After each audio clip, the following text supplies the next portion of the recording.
KGBV దొర్నిపాడులో inter first year చదువుతా ఉంది. పాప గత వారంలో జరిగినటువంటి మెగా పేరెంట్ టీచర్ మీటింగ్ వచ్చినప్పుడు తల్లిదండ్రులతో కలిసి ఇంటికి వెళ్ళింది.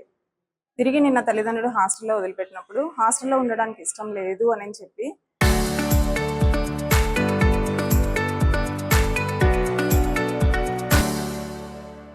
తల్లిదండ్రులతో కూడా చెప్పడం జరిగింది.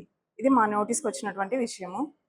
పేరెంట్స్ తోటి టీచర్స్ తోటి మాట్లాడతాము. మరి పాప విషయానికి వస్తే పాప 2 గంటలప్పుడు తాగింది, కానీ టీచర్లకు తెలియజేసేసరికి 3 గంటలకు బయటికి విషయం తెలిసింది. తెలిసిన వెంటనే ఉపాధ్యాయులు పాపను తీసుకొని ఆలగడ్డ హాస్పిటల్కి తీసుకొని వచ్చినారు. హాస్పిటల్లో చెక్ చేసినటువంటి డాక్టర్స్ పాప ప్రస్తుతానికైతే స్టేబుల్గా ఉంది, 24 అవర్స్ అబ్జర్వేషన్లో ఉంచి పాప పరిస్థితి గమనించి ఏదైనా అవసరమైతే నంద్యాలకు రెఫర్ చేస్తామని చెప్పినారు.